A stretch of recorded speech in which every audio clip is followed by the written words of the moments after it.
तो जनाब एक और टेस्ट मैच हमारे हाथों से मक्खन की तरह फिसल गया, लेकिन खैर अब कह भी क्या सकते हैं, अब तो सारी आदत सी हो गई है हमें मैच हारने की। और अब मसला ये नहीं है कि हम मैच नहीं जीत पा रहे, मसला ये है कि हम अपने घर पे मैच नहीं जीत पा रहे भाई। अच्छा एक तो मुझे इस पिच की समझ नहीं आती, जब हम बैटिंग करने जाते हैं तो बॉलिंग फ्रेंडली, और जब उनकी बैटिंग आती है तो बैटिंग पिच बन जाती है।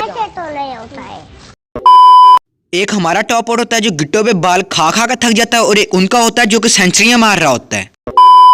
वैसे ना पिछले दिनों बड़ी बातें वगैरह चल रही थी कि आईसीसी 5 दिनों की टेस्ट क्रिकेट को कम करके 4 दिनों की करने का सोच रहा है। तो ना मेरी एक ही रिक्वेस्ट है कि ये जिस बंदे ने भी मशवरा दिया था ना उसको यहाँ पे पकड़ के लेके आओ और उसको 5 दिनों का ये टॉर्चर दिखाओ कि यहाँ पे तो भाई 5 दिनों में 2 इनिंग्स नहीं पूरी हो रही, 4 दिन तो खाली बैट्समैन सेट होने में लगा देते हैं। खैर आखिर पे आके बाबर भाई ने बड़ी ब्रेवरी का मुजाहरा करते हुए 138 की लीड पे पाकिस्तान टीम को डिक्लेयर कर दिया। वैसे ना ये ब्रेवरी गले पड़ जानी थी, वो तो भला उन अंपायर्स का जिन्होंने बैड लाइट बोल के मामला रफा दफा कर दिया, वरना बिस्ती बहुत होनी थी।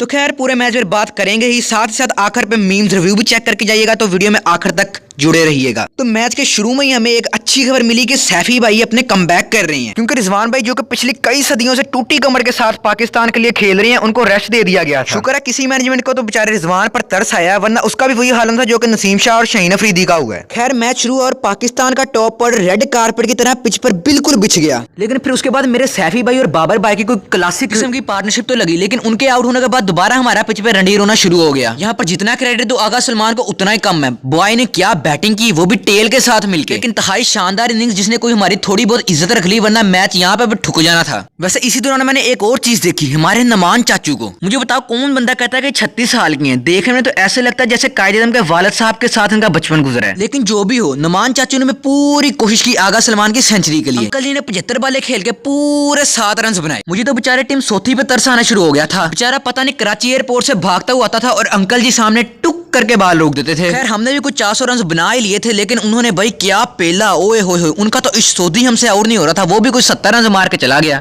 मतलब कि 9वें-10वें नंबर पे आने वाला बैट्समैन जो पता नहीं बदला भी उधार मांग कर लेकर आया होगा, वो इतना पेल के चला गया। तो खुद ही हिसाब लगा लो कि हमारी बॉलिंग का क्या हाल था। एक तो पता नहीं फास्ट बॉलर्स के नाम पे हमारे पास कौन से अजूबे मौजूद हैं। एक शहीन नसीम हुआ करते थे जिनकी बाल 150 से नीचे नहीं आती थी, और एक ये जिनकी 120 से ऊपर नहीं जाती। बस यही एक डिफरेंस था उनके बीच और हमारे बीच। उनके वाले विकेटें उड़ा रहे थे और हमारे फास्ट बॉलर्स खाली कुट्टी खा रहे थे। खैर इतनी कुट खाने के बाद भी उनकी टीम तो आउट हो नहीं से बाबर भाई ने मिनटे तरले करके कुछ 612 पे डिक्लेयर करवा लिया, और उसके बाद हम मैच ड्रा होने के तरले कर रहे थे, क्योंकि हमें पता था कि ये टैलेंट हमारी पाकिस्तानी टीम में है कि जिस मैच के बारे में ओपोजिशन सोच भी नहीं रहा हो, उस मैच को थाली में रख के ओपोजिशन को देते हैं, ये लो भाई एंजॉय करो। और मजे की बात ऐसा हो भी गया था, क्योंकि मैच खत्म होने से पहले सिर्फ 8 ओवर में 80 रन चाहिए थे, और जिस तरह वो खेल रहे थे उन्होंने 6 ओवर में ये टारगेट चेस करके मुंह पे मारना था। तो दोबारा से शुक्रिया अंपायर्स का जिन्होंने कोई इज्जत बचा ली। और फिर तीसरी इनिंग में इमाम भाई और सैफी भाई की कोई पार्टनरशिप लग गई, लेकिन एक तो पूरे मैच में मुझे सरफराज की समझ नहीं आई। चलो दोनों इनिंग में स्कोर तो कर लिया, लेकिन मैं देखना चाहता हूँ कि क्या इनके ग्लव्स के अंदर कोई बड़े बड़े सराख हुए थे कि जो जिनके अंदर से बालें गुजर रही थी। 2-3 कैचेस और 2 को स्टंप भाईजान ने मिस कर दिए। मुझे तो लगता है कि किसी ने ग्लव्स के अंदर कोई सरसों का तेल मिला दिया था कि जो बाल इतनी फिसल के निकली जा रही थी। एक तो कोई 2 चांसेस तो केन विलियमसन भाईजान के मिस कर दिए। वो बंदा केन विलियमसन जो कि सालों से आउट ऑफ फॉर्म है, उसको भी हमने फॉर्म में ले आया, मतलब कि 100 भी नहीं पूरा 200 रन दिया, ये ले भाई अच्छी तरह फॉर्म में आ। और दूसरी तरफ हमारे बाबर भाई, इनको पता नहीं चौथी इनिंग से कौन सी दुश्मनी है, यहाँ पर इनसे रन ही नहीं होते। मतलब कि जहाँ पर सबसे ज्यादा मैच विनिंग इनिंग्स की जरूरत होती है, वहां पर बाबर भाई सबसे पहले पवेलियन वापस जाते हैं। तो खैर अब मैच तो ड्रा हो चुका है, खुदा का वास्ता कोई अगला मैच तो जीत जाना यार। पूरा साल तो हम टेस्ट मैच जीतने के लिए तरस गए। खैर अब एक और मैच रह गया, उसमें देखते हैं कि कौन से शाहकार परफॉर्म करते हैं हम लोग पिच पर। और फिर इसी के साथ ही अब हम चलते हैं अपने मीम्स रिव्यू की तरफ। बाबर आजम बी लाइक बाबू भैया हम तो बच गए। हाँ यार इन लोगों को अलग ही खुशी चढ़ी थी मैच के बाद। बाबर भाई और सारे अपने बाछियां खोल के दंदियां फैला के एक दूसरे को जफियां मुबारकबाद दे रहे थे, जिसे पता नहीं कोई मैच नहीं बल्कि कश्मीर ड्रा कर रहे हैं। Some centuries and double centuries in the match, Kane Williamson 200, Tom Latham 113, Babar 161, Abrar Ahmed 205। यार अब वो बेचारा भी क्या करे, पूरी टीम के आधे ओवर तो वही खाता, तो रन्स भी अब उसी को ही पड़ेंगे, विकेट भी खाली बेचारा वही लेता है। Result means taking 10 New Zealand wicket इन 15 ओवर्स। हाँ यार ये बड़ी अजीब सी स्टेटमेंट दी बाबर भाई ने मैच के बाद। बोलते कि हम तो बस मैच जीत ही रहे थे, बस बैड लाइट ने हमारा साथ नहीं दिया। यार जाकर कोई बताओ इनको, मैच हलक को आ गया था हमारे।